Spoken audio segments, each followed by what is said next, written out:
పవన్ కళ్యాణ్ చాలా సీరియస్ గా రియాక్ట్ అయ్యారు ఇటీవల జరిగిన ఇన్సిడెంట్ కృష్ణలంకకు సంబంధించి ఎవరైతే సాయి కృష్ణ ఉదంతో ఏదైతే ఉందో ఓకే ఏం జరిగింది ఏంటి అనేది అదే నేపథ్యంలో ఎక్కువగా వేళ్ళన్నీ ఆయన వైపే చూపిస్తున్నాయి పవన్ కళ్యాణ్ గారి వైపే. ఆ నేపథ్యంలో ఆయన అయిన రియాక్షన్ అసలు ఆంధ్రప్రదేశ్ లో ఈ కులాల గొడవ ఎక్కువైపోయింది, ఆ దరిద్రం వదిలితే గానీ ఆంధ్రప్రదేశ్ బాగుపడదు అంటూ కొన్ని సంచలన వ్యాఖ్యలు చేశారు.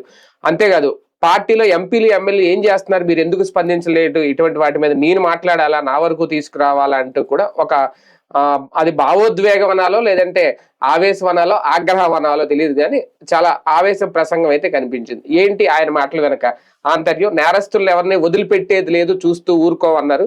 అంటే ఈ ఒక్కడి విషయంలోనే నేరస్తుడిగా చూస్తున్నారా, మిగిలిన వాళ్ళ విషయంలో వాళ్ళు పెద్ద తప్పులు కాదు అనేది కూడా వినిపిస్తున్న విమర్శలు. వీటన్ని మీద చర్చించే ప్రయత్నం చేద్దాం. సరే, ఒక్కసారిగా చాలా కోపం అయితే వచ్చింది. అంటే అక్కడ ఆయన సిచ్యువేషన్ తగ్గట్టుగా స్పందించారా, లేదంటే ఆయన మీద పార్టీ మీద వస్తున్న ఆరోపణలు రేపొద్దున అదే అని ఒక మచ్చ అయిపోతాదేమో అనే భయంతో నిన్న అవి ఆ రకంగా మాట్లాడారా? మొన్న భవిష్యత్తు వ్యూహంతోనే మాట్లాడారు. ఇందులో కూడా వ్యూహమేనా? ఖచ్చితంగా ఆయన చెప్పేదంతా ఆయన వ్యూహాన్ని సరిగ్గా అర్థం చేసుకోలేకపోతున్నది తెలుగుదేశం, వైఎస్ఆర్ కాంగ్రెస్ పార్టీ. ఇప్పుడు ఒక నేరస్తుడిని మనం సహకరించాలా అంటే అరవ శ్రీధర్కి మనం సహకరించినట్ట లేదా? అదే కదా మరి. సరే, అది అక్రమ సంబంధం అన్నాం అనుకోండి, మరి అక్రమ సంబంధాలన్నీ చట్టబద్ధం చేద్దాం మనం. ఈ నెక్స్ట్ అతను ఎవరు, పంతన్ నానాజీ ఒక డాక్టర్ని అమ్మ నా బూతులు తిట్టాడు. చట్ట ప్రకారం అయితే అతన్ని శిక్షించాలి కదా, ఏం యాక్షన్ తీసుకున్నాం మనం? అతనికి సారీ చెప్పను అయిపోయింది. పైగా అతను దళిత డాక్టర్, రంగరాయ మెడికల్ కాలేజ్, మీరు కులాన్ని ఎత్తుతున్నారండి అంటాడు. ఆ రోజు ఎత్తింది ఆయన ఎత్తితే వాళ్ళు అది అంటారు. వీళ్ళు మాట్లాడేటప్పుడు గిరిజన బాలిక అయినటువంటి సుగాలి ప్రీతి, దళిత డాక్టర్ అయినటువంటి సుధాకరు, దళితుడైనటువంటి సుబ్రహ్మణ్యం అని వాళ్ళు మాట్లాడవచ్చు. అవును, వాళ్ళు మళ్ళీ ఇంకెవరన్నా గనక ఇట్లాగా గిరిజన బిడ్డో, దళిత బిడ్డో, కాపు బిడ్డ అన్నారు, మీరు ఎట్ట అంటారు, కులపెచ్చ మీకే ఉంది అంటాడు. అది ఆయన స్ట్రాటజీ. ఆయన ఏం మాట్లాడినారే, నా కొడకల్లారా చెప్పు తీసుకు కొడతా, నేల నాకిచ్చేస్తా, కింద కేసి కొడతా, తాట తీస్తా, అదన్నీ మాట్లాడే అర్హత ఆయనకు ఉంటది.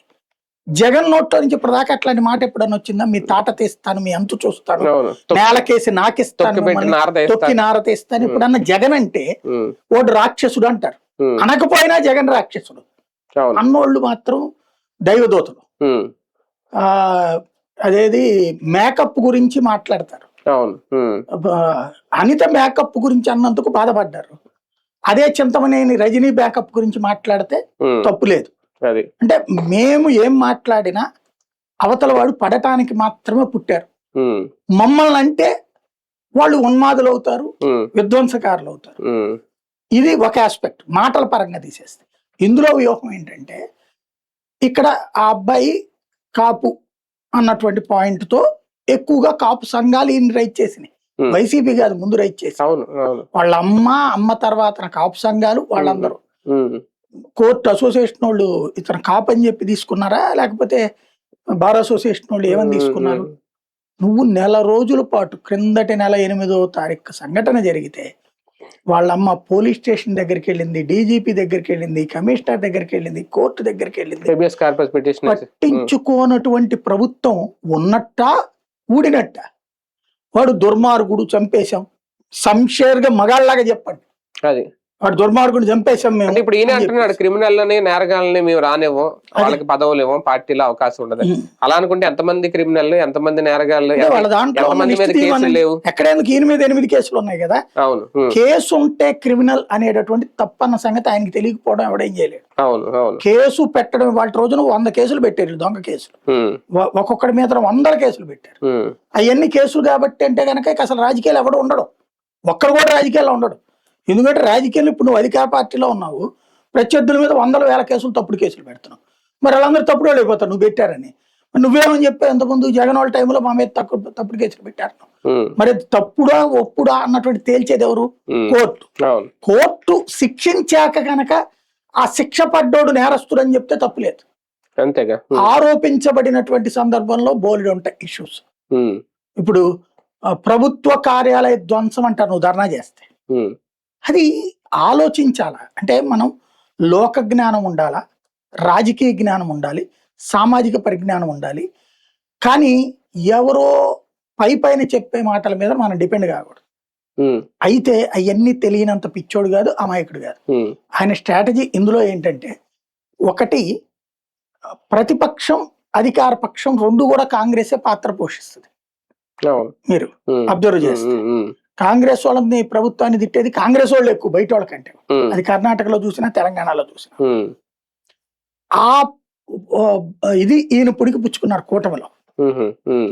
ఇదివరకు కమ్యూనిస్టులు తెలుగుదేశంతో మద్దతుతో పోటీ చేసినా కూడా గెలిచినా కూడా ఆ తర్వాత రోజు ఒకటేలెత్తి చూపెడతా ఉంటారు. చూపెట్టి మేము కరెక్ట్ అయిన వాళ్ళం అని చెప్తుంటారు. సేమ్ ఇప్పుడు ఈయన చెప్పేది. చంద్రబాబు నాయుడు ఆ అబ్బాయి వాళ్ళ అమ్మని పిలిచింది తెలియదు. అప్పుడు మీరు పిలవకుండా ఎందుకు చెప్పలేదు? అసలు ఈ కేసు వెలుగులోకి రాగానే ఫస్ట్ స్పందించాల్సింది ఎవరు? ఈయన స్పందించారు. ఎందుకంటే ఈయన పార్టీ కార్యకర్త కాబట్టి. అది వీళ్ళ పార్టీ కార్యకర్తను అతను అడిగిన తర్వాత దానికి నేరస్తులు నేను అట్టానికి వేసుకొస్తానంటే మరి నువ్వు ఎందుకు అరవసలేదని వెనకేసుకొచ్చావు? ఎందుకు అతను ఎవరు కిరణ్ రాయల్ వెనకేసుకొచ్చావు? అంటే ఒక రకంగా ఇప్పుడు చంద్రబాబు గారు చేసింది కూడా తప్పేనా? అంతే కదా. మాటలు బట్టి చూస్తే అంటే ఒక నేరస్తులకు సంబంధించిన కుటుంబాన్ని పిలిచి భరోసా ఇచ్చి మేము మీకు న్యాయం చేస్తానని చెప్పడం అది కూడా తప్పేనా? అక్కడే నేను చెప్పింది వ్యూహం అన్నది. అందుకే ఇక్కడ ఏంటంటే నేనైతే చాలా స్ట్రాంగ్ గా ఉండేవాడిని. చంద్రబాబు మా కులపోడై నేను పట్టించుకోకపోతే, నేను తిట్టిపోస్తుంటే, వాడు క్రిమినల్ లాగానే చూస్తుంటే, చంద్రబాబు జగన్కి భయపడిపోయేసి పిలిపించుకున్నాడు, వాళ్ళని మాట్లాడేశాడు. అందుకని నేను ఇక్కడి నుంచి నేరాల విషయంలో నేరస్తుల విషయంలో స్పందించేటప్పుడు బాబుకు కూడా చెప్పను. అంటే బాబు కూడా నేరస్తుల విషయంలో భయపడతాడు జగన్కి, నేను భయపడను. అది అతను ఇవ్వదలుచుకున్న సందేశం, సంకేతం. నేను అట్లాగే తన నాయకుల్ని కూడా ముందు మీరు ప్రతి దాంట్లో రెచ్చిపోండి, తిట్టేయండి, అంతే. మీరు ఎందుకు తిట్టట్లేదు, మీకు ఎందుకు చేత కావట్లేదు అంటున్నాడు. అక్కడ ఆయన గ్రహించాల్సింది ఏంటంటే, ఇప్పుడు ఇదే విషయంలో ఏమని స్పందించాలి? ప్రాక్టికల్గా ఆలోచిద్దాం. అనంతబాబు అనేటటువంటి వాడు సుబ్రహ్మణ్యం శవాన్ని ఇంటి దగ్గరికి తీసుకెళ్లి డోర్ డెలివరీ చేసి అతను నిజంగా వదిలేదలుచుకుంటే అక్కడే వదిలేయచ్చు. కొట్టిన మాట వాస్తవం. కొట్టినప్పుడు చంపాలని కొట్టుండడు అతను. కొట్టుంటే కనుక శవాన్ని తీసుకెళ్ళడు కదా. అక్కడ ఏదో తగిలితేనే చనిపోయి ఉంటాడు. ఆ చనిపోయగానే భయపడి వదిలేసి వెళ్ళిపోకుండా తీసుకెళ్లి పెట్టాడు. రైట్, అది మర్డర్ చేసింది మర్డర్ కాదని ఎవడంటాడు? మర్డరే. అది అతను క్రిమినలే, నో డౌట్. అది డోర్ డెలివరీ అని 1,00,000 సార్లు అని ఉంటాం కదా మనం. నో డెలివరీ, అది డోర్ డెలివరీ, ఇది నో డెలివరీ. శవం ఎక్కడుందో కూడా తెలియదు, బూడిద కూడా లేదు. తల్లి కోరుతోంది బూడిద, చచ్చిపోయిన డేటు, అది కూడా లేనిది. అంతకంటే క్రూరత్వం అవుతుందా? అంతకంటే మంచితనం అవుతుందా? వాడు క్రిమినల్. ఎప్పుడు కోర్టు నిరూపిస్తే, కోర్టు శిక్ష వేస్తే. కానీ వాడిని నువ్వు క్రిమినల్ అంటున్నావు. అతన్ని చంపి తగలబెట్టి బూడిద కూడా ఇవ్వనోడిని ఏమనాలి? ఎంతకంటే క్రూయల్ అతను. నాకు ఈ విషయంలో ఒక బాగా గుర్తుకుంది. అంటే మనం ఏదైనా సరే రాజకీయ నాయకులు చేసే తప్పు, వ్యవస్థల్లో తప్పు ఎట్లా ఉంటుందంటే, మొదట్లో మనకు బెజవాడలో రౌడీ నాయకులు వీళ్ళందరి దగ్గరికి కూడా ఎందుకు వెళ్ళేవాళ్ళు జనం? పోలీస్ స్టేషన్కి వెళ్ళి, సార్ వాడు మా షాపులో గొడవ చేస్తున్నాడు సార్ అంటే, వాడి పేరేంటి? వాడు సోన్సో కార్పొరేటర్ మనిషి, ఆ కార్పొరేటర్ సోన్సో నాయకుడు మనిషి, మనం చేస్తే లేనిపోయిన పెంట అవుద్దు, నువ్వు పని ఆ నాయకుడు ప్రత్యర్థి నాయకుడు సోన్సో ఉన్నాడు కదా, ఆయన దగ్గరికి వెళ్ళి చెప్పుకో. ఇది పోలీస్ స్టేషన్ లో చెప్పేవాడు. మేము ప్రత్యక్షంగా చూసిన రోజులకే ఇంతకు ముందు. అలాంటి స్టేజీలో రౌడీయిజం పెరిగింది. ఆ రౌడీయిజాన్ని కంట్రోల్ ఎప్పుడు చేశారు పోలీసులు అంటే, రౌడీ అనే పేరు చెప్పిన వాళ్ళ తీసుకెళ్లి కొట్టినప్పుడు, చంపేలా. డిటి నాయక్ పోలీస్ కమిషనర్ గా వచ్చినప్పుడే మొదట రౌడీయిజం మీద ఉక్కుపాదం మోపింది. రత్నకుమార్ని అరెస్ట్ చేసింది కూడా అప్పుడే. సౌమ్య మిశ్రా పోలీస్ ఏసీపీ అప్పుడు, సూర్యచంద్ర ఎస్ఐ అరెస్ట్ చేసింది. ప్రత్యక్ష సాక్షి నేనే. ఏంటప్పుడు ఒక మర్డర్ కేసు, ఒక రిక్షా పొల్లరుది డబ్బులు ఎవరికో బాకీ ఉన్నాడు, అతను తీసుకొచ్చి ఇంట్లో నిర్బంధించారు, డబ్బులు ఇవ్వలేదని. చచ్చిపోయాడు అతను. అమ్మాయి ఆమెం కొట్టి చంపలా, ఆ డబ్బులు తెచ్చేదాకా ఆపమన్నారు. అక్కడ నిర్బంధించారు, చంపేసా, చచ్చిపోయింది అతను. మర్డర్ కేసు, పోలీసులు ఆవిడని అరెస్ట్ చేశారే. ప్లస్ అక్కడేమి ఎన్కౌంటర్ చేయలేదే పోలీసులు ఎవరిని కూడా. దాంతోపాటు అనేక మంది రౌడీ నాయకులు వాళ్ళ మనుషుల్ని. రౌడీయిజం కంట్రోల్ అంటే మనం అరవటము, కేకలు వేయడము, చంపేయడం కాదు. రౌడీ అనేటటువంటి వాడు ఎప్పుడు శక్తివంతంగా ఉంటాడంటే వాడికి వెనకాల వ్యవస్థలు ఉన్నాయి అన్నప్పుడు. వాడి వెనకాల ఆడు చెప్తే పోలీసులైనా పక్కకి తప్పుకుంటారు, వాడు చెబితే అవతలోడైనా సరే ఉంటాడు. వాడి మీద కంప్లైంట్ ఇయడానికి మనకు భయం ఎప్పుడేస్తుంది, పక్కన వాళ్ళు చెప్తారు వాడు పెద్ద రౌడీ రోయ్ ఎందుకులే నీకు వచ్చిన గొడవ అని. అంటే నేను కొన్ని వందలు విన్నాను అనుకోండి జర్నలిజం ఫీల్డ్లోకి వచ్చాక. అలాంటప్పుడు డీటీ నాయక్ చేసిన పని ఏంటి, ఆ రౌడీ అరాచకాలు చేసే రౌడీని పోలీస్ స్టేషన్ వాకిట్లో కడ్రాయర్ మీద నుంచోబెట్టేవాడు. దారిని పోయే ప్రతి కానిస్టేబుల్ బయట పీట్ చూసుకొని వచ్చేటప్పుడల్లా ముడ్డి మీద లాఠీతో ఒకటి వేస్తూ ఉంటారు. ఇది సభ్య సమాజం చూస్తుంది. పొద్దు నుంచి రాత్రి దాకా ఆడు పోలీస్ స్టేషన్ నేను చంపేయరు, వాడికి వాడి మీద ఉన్న భయాన్ని చంపేస్తారు. రౌడీయిజం కంట్రోల్ అనేది అప్పుడు జరిగింది. తర్వాత సురేంద్ర బాబులు, ఏబి వెంకటేశ్వరరావు వీళ్ళందరూ దాని కొనసాగింపు. అంతేగాని రౌడీయిజాన్ని కంట్రోల్ అనేటటువంటిది ఆ భయాన్ని పోగొట్టడం, అరవడము కేకలేయడం కాదు. రెండవది ఏంటంటే పోలీస్కి నువ్వు స్వేచ్ఛ ఇవ్వాలి. ఆ స్వేచ్ఛ ఎట్లా అంటే రాజకీయ పరమైనటువంటి ఒత్తిళ్ళు ఉండకూడదు. ఇవాళ రాజకీయ ఒత్తిడి లేకుండా ఒక్క కానిస్టేబుల్ పనిచేయగలడని చూడండి, ఇంకప్పుడు ఎక్కడ ఉంటుంది నీకు న్యాయం? పోలీస్కి ఇట్లాంటి విచ్చలవిడి స్వేచ్ఛ ఇచ్చావు అనుకో, రేపు పొద్దున్న నీవాడినైనా చంపేది. ఇప్పుడు నీవాడే వాడు చచ్చిపోయినాడు, ఆడేం వైసీపీ వాడుగా తెలుగుదేశం వాడుగా పక్కా జనసేన గారిగా స్టిక్కర్ కూడా ఉందండి. మరి వాడు అరాచకవాది అయితే అరాచకవాది నువ్వు పట్టించుకోబోతు మరి అంటే అరాచకవాది నీ పార్టీలో ఉన్నాడే. ఇప్పుడు ఆ మామ నీ పార్టీలోనే ఉన్నాడు కదా, ఫ్యామిలీ అంతా మరి నీ పార్టీలోనే ఉన్నప్పుడు అంటే నువ్వేంటి రౌడీలకు పార్టీలో చేర్చుకున్నట్ట? అట్లా అంటే నీ పార్టీ వాళ్ళందరూ రౌడీలైనట్ట కాదే, నేను అట్లా ఒప్పుకోను దాన్ని.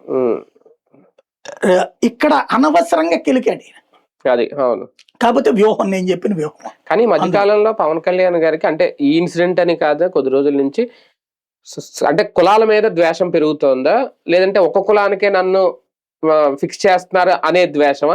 నిన్న కూడా ఆయన కులాల గురించి చాలా స్ట్రాంగ్ గా మాట్లాడారు, గట్టిగా మాట్లాడారు. అంటే సమస్య ఎక్కడ వస్తుందంటే ఎందుకంత మనము ఒక ఏజ్ లో ఉన్నప్పుడు ఉండే టెంపర్మెంట్ ఏజ్ పోయాక మారాల. ఇక్కడ ఈయన పదే పదే ఆ చిన్నపిల్లాడి మనస్తత్వాన్ని ఎక్కువ పెంచుకుంటున్నాడు. రోషం, కాలేజీ కుర్రాళ్ళకి వచ్చే రోషం ఉంటుంది చూడండి, ఆ రోషాన్ని చూపెడుతున్నాడు. సోషల్ మీడియా దానికి నువ్వెందుకు స్పందిస్తావు? నీ పార్టీ వాడిని స్పందించు. ఆ రోషం వెనక ఎవరి మీద ఉక్రోషం అదే అనేది. ఎందుకు నువ్వు అనవసరంగా స్పందిస్తావు? నువ్వు అన్నట్టు ఎమ్మెల్యేలకి నువ్వు అసలు ఎమ్మెల్యేలు ఏం మాట్లాడాలి? నువ్వు తెలుగుదేశంలో పొద్దున్నే ఓ మెసేజ్ వచ్చారు వాళ్ళకి, ఈ టాపిక్ ని ఎలా చూడాలి, వాళ్ళ వెర్షన్ ఏంటో వచ్చేస్తుంది అక్కడ.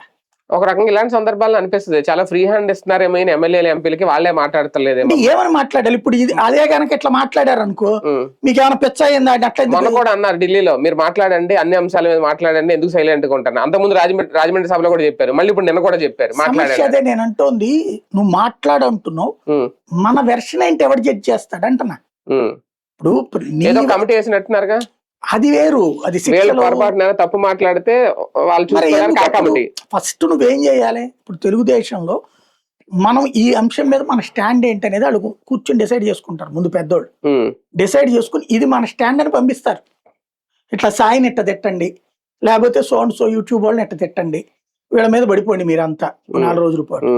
ఇది వాళ్ళు ఇచ్చే స్టాండ్. అది దానికి అనుగుణంగా ఫాలో అయిపోతారు. ఆ స్టాండ్ ఏంటో నువ్వు చెప్పట్లేదు నీ పార్టీకి.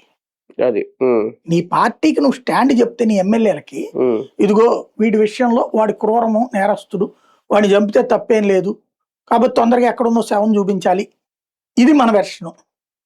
లేదు ఆ శవం సంగతి ఇదేం మాట్లాడద్దు, అట్లాంటి దుర్మార్గులు మేము వెనకేసుకు రామయ్యా, అడిగేదాన్ని జరిగినా కూడా మంచి అని అనుకుంటాం, సమాజంలో అట్టంటి వాళ్ళు ఉండదగ్గ వాళ్ళు కాదు అని అనుకుంటాం అని మీరందరూ మాట్లాడండి అని నువ్వు స్టాండ్ ఇవ్వాలి కదా. నెల రోజుల నుంచి కొట్టుకు చస్తుంటే ఇష్యూ నువ్వేం మాట్లాడను అంటే, ఇప్పుడు కాపు అని రాశారు కాబట్టి అంటే, కాపు అని ఎప్పుడు రాశారు? అది చివరికి అమ్మాయి న్యాయం కోసం పోరాడి వాళ్ళే చెప్పుకున్నారు మేము కాపులము, మాకు న్యాయం లేదు, పవన్ కళ్యాణ్ మేము జనసేనలో ఉన్నామనేసి. అక్కడ వాళ్ళు చెప్పుకున్నాక వచ్చిన టాపిక్ అది. కాబట్టి అక్కడ మిస్ అవుతున్నది. ఈయన కమ్యూనికేషన్ ఎక్కడ తేడా వస్తున్నది అంటే, ప్రతి అంశంలో ఆవేశపూరితంగా మాట్లాడుతూ తను సెల్ఫ్ గోల్ వేసుకుంటున్నాడు అని అందరూ అనుకుంటున్నారు. కాదు, నేను చెప్పిన వ్యూహం అంతే. అది సెల్ఫ్ గోల్ కాదు, వ్యూహం. వ్యూహాత్మకంగా మాట్లాడుతున్నాడు. ఏంటంటే లోకేష్ కంటే ఈయన కరెక్ట్ పర్సన్. లోకేష్ స్పందించాడు దాని మీద. చంద్రబాబు స్పందన పిలిపించి మాట్లాడాడు. అదే ఆయన ముఖ్యమంత్రి హోదాలో పిలిపించారు, వాళ్ళందరికంటే కూడా ఈయన కరెక్ట్ జెన్యును. పవన్ కళ్యాణ్కి నిజంగా పవర్ ఇస్తే గనక అసాంఘిక శక్తుల్ని కంట్రోల్ చేస్తారు. అది కూడా అన్నారు, లాండ్ ఆర్డర్ నా చేతిలో లేదు, ఉండుంటే మీ సంగతి తేల్చు. అది వైసీపీకి ఇస్తున్నారేంటి వార్నింగ్ ఇందులో?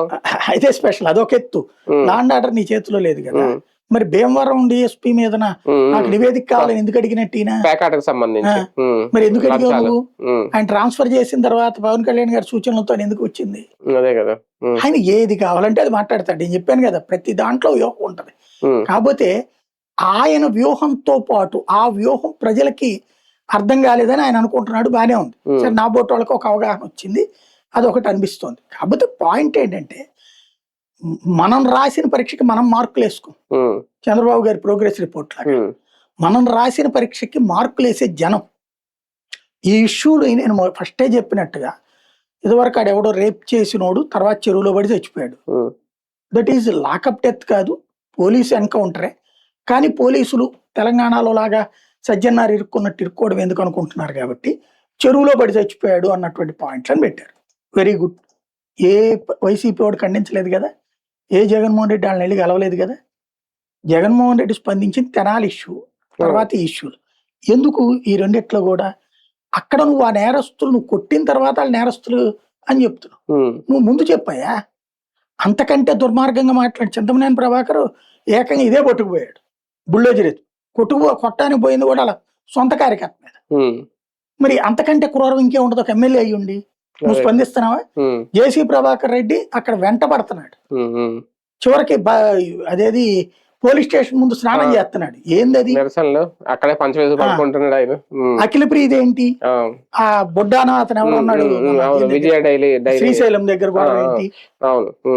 ఇవన్నీ ఏంది? ఈ ప్రభుత్వంలోనే కదా నడుస్తుంది. నువ్వు కూడా అందులో భాగస్వామి కదా, నువ్వు డిప్యూటీ సీఎం కదా.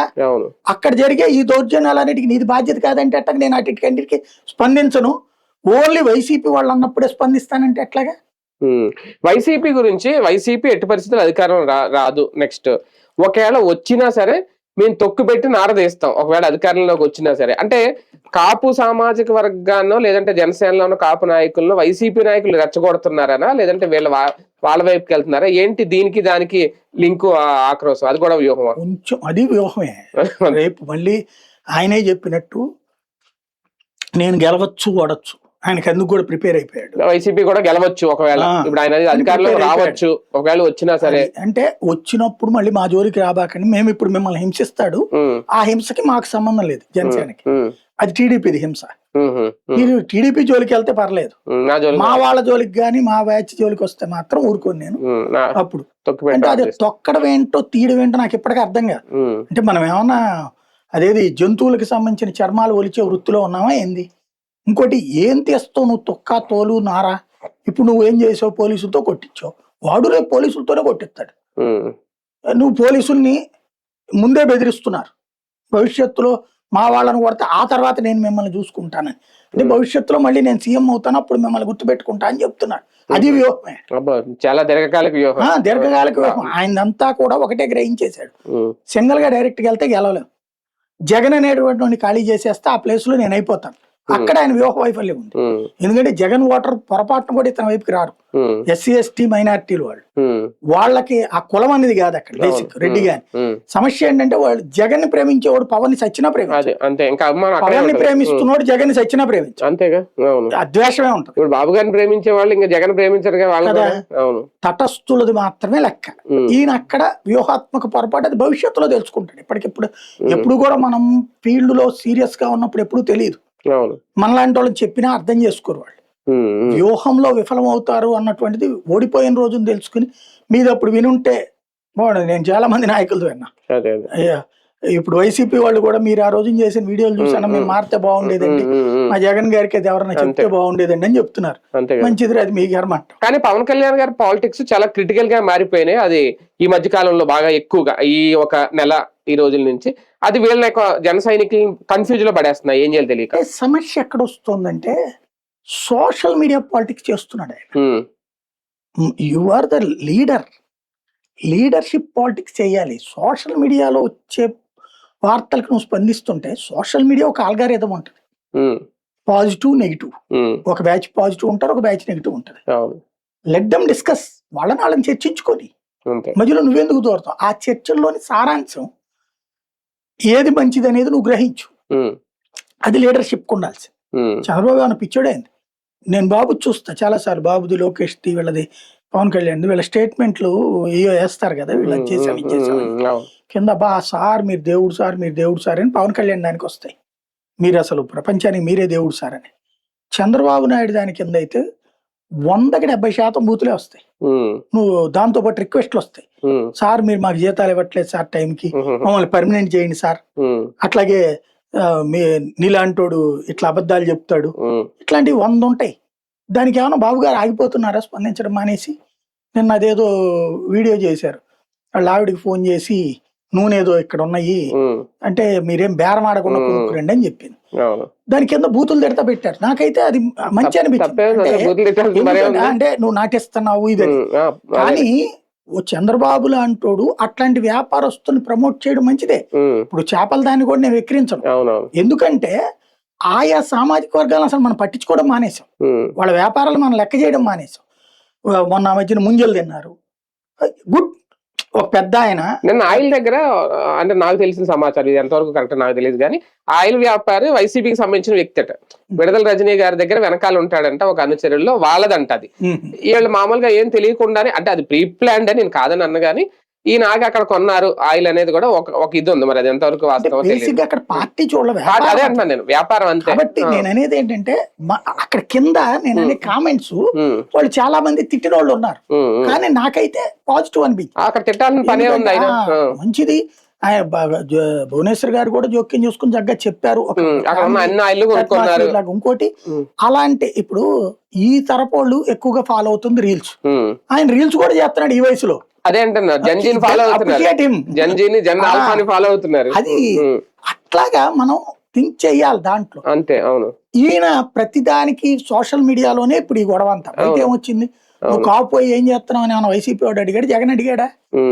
జగన్ నువ్వు కాపు బిడ్డకి ఇట్లాగా అన్యాయం చేసావు పవన్ అని ఏమన్నా అన్నాడా? మొన్న వెళ్ళాడు కదా జగన్, పవన్ పేరు ఒక్కసారి ఎత్తాడు అతను, పవన్ పేరు ఒక్క ముక్క ఎత్తల, జనసేన పేరు కూడా ఎత్తల. ఒకసారి క్రాస్ చెక్ చేసుకోండి. ప్రభుత్వాన్ని అన్నాడు, చంద్రబాబుని అన్నాడు, పోలీసింగ్ అన్నాడు జగన్. నువ్వెందుకు దాంట్లో వైసీపీని తీసుకొస్తున్నావు? అదే కదా, అనవసరం. జగన్ ఎందుకు మాట్లాడతావు? వైసీపీ నాయకులకు ఎందుకు? అదే కదా అసలు ఎందుకు అంటే ఈయన కాన్సెప్ట్ ఏంటంటే, నేను ఇంతకు ముందు కూడా చెప్పా, అది వ్యూహమే, దీర్ఘకాలిక ఏంటంటే కాపు సామాజిక వర్గం ప్రతిసారి ఒక్కొక్క వైపుకి వెళ్తోంది. ఒకసారి టీడీపీకి, ఒకసారి వైసీపీకి, అది వరకు కాంగ్రెస్ టీడీపీకి. అలా వెళ్ళని వాళ్ళు కాపు సామాజిక వర్గం ఎటుంటే అటోళ్ళే గెలుస్తున్నారు. వీళ్ళు గొడవ ఎవరికి ఉంటది? కమ్మ సామాజిక వర్గానికి, రెడ్డి సామాజిక వర్గానికి ఉంటది అధికారికమైనటువంటి రాజకీయ గొడవ. కాపు సామాజిక వర్గం తటస్థులుగా ఉంటూ అటు ఇటు అవుతున్నారు. కాబట్టి ఇక సచ్చినా వెళ్లకుండా ఉండటానికి వాళ్ళల్లో అణువణువున జగన్ మీద ద్వేషాన్ని పెంచుతున్నాడు. అది దీర్ఘకాలిక వ్యూహం. కమ్మకి రెడ్డికి, రెడ్డికి కమ్మకి మధ్యన ఉన్నటువంటి ద్వేషాన్ని, కాపులకి కూడా రెడ్ల పట్ల ద్వేషాన్ని, వైసీపీ పట్ల ద్వేషాన్ని, జగన్ పట్ల ద్వేషాన్ని. నీకు నువ్వు చంద్రబాబు దగ్గరికి వెళ్ళకపోతే నా దగ్గరికి రాగాని జగన్ దగ్గరికి వెళ్ళకు. జగన్ మన కులానికి అందరికి ద్రోహి, నన్ను తిట్టాడంటే మన కులాన్ని తిట్టినట్టే, వైసీపీ వాళ్ళు నన్ను అన్నారంటే మిమ్మల్ని అందరూ. ఈ వ్యూహం అంతా కాపు సామాజిక ఒకవేళ అర్థం చేసుకోకపోతే రేపు మన కలిసి వచ్చిన ఓటు బ్యాంక్ కొంచెమైనా దూరం అవుదా? అంటే సమస్య ఒక్కటే, పవన్ కళ్యాణ్ ఆలోచన ఏంటంటే, నేను ఓన్ చేసేసుకున్నాను ఆల్రెడీ నా కులం మొత్తాన్ని. కమ్మోళ్ళకి ఎట్లయితే 90% మంది చంద్రబాబుకి, రెడ్లో 90% మంది జగన్కే ఉంటారు, కాపులకి 90% మంది నాతోనే ఉంటారు. నేను వాళ్ళని తిట్టినా నాతోనే ఉంటారు, దూరం పెట్టినా నాతోనే ఉంటారు, నేను తప్ప వాళ్ళకి ఇంకెవడం నా లీడరు అనేది ఆయనలో వచ్చేసినట్టు బలమైన ఫీలింగ్. అందుకోసం ఆయన దానికి తోడు వాళ్ళని జగన్ వైపుకి పొరపాటును కూడా పోనీయకుండా ఉండాలంటే, ఇప్పుడు జగన్ ఈయన్ని ఎప్పుడైనా అమనాభూతులు తిట్టాడా? నా కొడక రా తాట తీస్తా అని చెప్పు ఎప్పుడైనా మాట్లాడాడా? నిన్న అధికారంలోకి రానియను అని ఏమన్నా అన్నాడు ఎప్పుడన్నా? ఇప్పుడు నువ్వు అదేదో ఎమ్మెల్యే అసెంబ్లీ గడప కూడా తొక్క నేను కొడాలి నాని, పైన నానీలు కొడాలి నానీలు, అంతేగాని జగన్ కాదు. అవును నిన్ను అధికారంలోకి రానియను, నీ జీవితంలో అవును వాళ్ళు అన్నారు, రోజా గారు కూడా ఆ, అన్నట్టున్నారు. అదే వీళ్ళు అంటారు. వీళ్ళు అన్నారు కిందోళ్ళు అంటారు, నీ కిందోళ్ళు కూడా మాట్లాడట్లేదు, ఆ చేపల పులుసోడు అవును ఇంకోళ్ళు ఏదో మాట్లాడలేదు, ఎందుకంటే నోటికి వచ్చిన ఇంకా ఇంకా ఇంకా దారుణంగా ఆ, అంటున్నారు. బూతులు కూడా తిడుతున్నారు కదా. బూతులు కూడా నీ తిడుతున్నారు. కిందోళ్ళు వాళ్ళ కిందోళ్ళు మాట్లాడుకుంటున్నారు, నువ్వెందుకు మాట్లాడుతావు, జగన్ నిన్ను మాట్లాడట్లేదే అదే కదా ఆ కాన్సెప్ట్లు. అంటే ఈయన కాన్సెప్ట్, ఈయన ఒక మాట అంటాడు, వైసీపీ ఈయన అదొక స్ట్రాటజీ. మీరు నెలకు ఒకసారి చూడండి, ఒకసారో 2 సార్లు ఈయన మొత్తం ప్రభుత్వానికి వ్యతిరేకంగా పరిస్థితి వచ్చిన టైంలో ఈయన వ్యూహం ఇది. ఇప్పుడు ఈ అంశంలో వాస్తవంగా ఒక్కసారి డిఫెన్స్ లో పడిపోయింది గవర్నమెంట్. 7 డోర్ డెలివరీ అన్నాం, బూడిదని కూడా నో డెలివరీ స్టేజ్కి వచ్చేసింది. పోలీసింగ్ మీద తీవ్రమైనటువంటి కోపం వచ్చేసింది జనానికి, తటస్థులలో. పార్టీ వాళ్ళు, మన పార్టీ వాళ్ళకి, ఈవెన్ మన పార్టీ వాళ్ళు కూడా ఏంట్రా ఇది అనేటటువంటి ఫీలింగ్ వచ్చింది ఈ స్టేజీలో. అందుకంటే చంద్రబాబు గారు పిలిచి మాట్లాడింది. అంత చేస్తున్నప్పుడు ఇది జగన్ పొరపాటున అక్కడికి వెళ్ళడం అడ్వాంటేజ్ అయింది, ఆ కుటుంబానికి అడ్వాంటేజ్ అయింది, ఇది అయ్యింది. అది ప్రభుత్వానికి తీవ్ర వ్యతిరేకత వచ్చేసింది. అప్పుడు స్పందించడం వల్ల చంద్రబాబు, అప్పుడు యాక్షన్ తీసుకోవడం వల్ల చంద్రబాబు, నెల రోజుల నుంచి తనుకుంటున్నప్పుడు ఏమి స్పందించిన ప్రభుత్వము, చివరికి హెబియస్ కార్పస్ పిటిషన్ వేస్తే కూడా వదిలిపెట్టేసామని అబద్ధాలు కోర్టుకు చెప్పినటువంటి ప్రభుత్వము, చచ్చిపోయాడన్న విషయాన్ని వాళ్ళ అమ్మ చెప్తుంటే అంగీకరించిన ప్రభుత్వం. అంగీకరించిందా జగన్ వెళ్ళేదాకా? అప్పటిదాకా మాట్లాడలేదు కదా. జగన్ వెళ్ళక ముందు దాకా మాట్లాడలేదు, జగన్ మాట్లాడడం బిగించేసాక మాట్లాడారు. అంటే అర్థం ఏంటి, అప్పటిదాకా వాడు చచ్చిపోయాడు అన్నది కూడా ఒప్పుకోలేదు కదా వీళ్ళు. ఏమో మాకు తెలియదు, అంతే కదా. అదే నేననేది, ఇప్పుడు మర్డర్ కేసు పెట్టారు కదా, మర్డర్ అనే కేసు పెట్టేశారు కదా, ఇది ముందు పెట్టలేదే. అంత నెగిటివ్ వచ్చింది. ఈ నెగిటివ్ ని అర్జెంట్ గా దారి మళ్లించాలంటే పవన్ కళ్యాణ్ రంగంలోకి దిగుతాడు, దిగేసేసి ఏదో ఒకటి మాట్లాడు, మీరు మళ్ళీ గ్రహించండి, ఆయన ఏది పడితే అది మాట్లాడు, ఆ లోపాన్ని దోషాన్ని మొత్తాన్ని వైసీపీ మీదకే దోసేస్తాడు, జగన్ మీదకే దోసేస్తాడు. జగన్ అనే క్రిమినల్ తో పోల్చుకుంటే వీళ్ళందరూ చిన్న క్రిమినల్సే అని అనుకోవాలి. అది ఆయన వ్యూహం. ఏంటంటే రాష్ట్రంలో నువ్వు ఏమైనా జరగనియండి, పిల్ల మంచినీళ్ళు తాకపోయినా, పాలు తాగకపోయినా, పెరుగు తోడుకోకపోయినా సరే జగనే కారణము. అట్లాగే భోజనం సరిగ్గా మనకి మధ్యాహ్న భోజనం చేయలేదు అనుకోండి, వాళ్ళు భోజనాలు వండే వాళ్ళు అందరూ కూడా వైఎస్ఆర్ కాంగ్రెస్ పార్టీ వాళ్ళు ఉంటున్నారు, అందుకే సరిగ్గా ఉండట్లేదు అని చెప్తాడు. మంచినీళ్ళు సరిగ్గా రావట్లేదు అనుకోండి, వైఎస్ఆర్ కాంగ్రెస్ పార్టీ టైంలో నీళ్ళన్నీ తాగేశారు వాళ్ళు, అందువల్ల దొరకట్లేదని చెప్తాడు.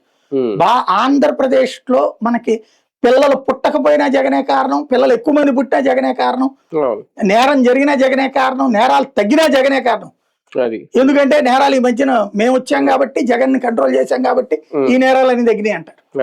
ఇది ప్రతి విషయాన్ని జగన్ ని ఒక నెగిటివ్ గా చూపెట్టాలన్న చంద్రబాబు మాటల్ని జనం నమ్మట్ల. పవన్ మాటలకి ఇంకా కొంత విశ్వసనీయత ఉంది కాబట్టి పవన్ కళ్యాణ్ ప్రభుత్వ వ్యతిరేకత వచ్చినప్పుడల్లా వచ్చి ఆవేశంతో ఊగిపోయి అసలు అంశం నుంచి దాన్ని జగన్ వైపు డైవర్ట్ చేయడంలో సక్సెస్ అవుతాడు. అది రైట్. చూద్దాం. మొత్తానికి పవన్ కళ్యాణ్ గారు చేసిన వ్యాఖ్యలు నిజంగా దీర్ఘకాలిక వ్యూహంలో భాగమా, ఎంతవరకు జన సైనికుల్లో ఒక అయోమయాన్ని తెచ్చిపెట్టి, లేదు మేము చాలా క్లియర్ గా ఉన్నాం, మా నాయకుడు వేసిన బాటలోనే ముందుకు వెళ్తాం అని అంటారా? ఏంటి ఈ కుల పాలిటిక్స్, ఏం జరగబోతుంది భవిష్యత్తులో చూద్దాం.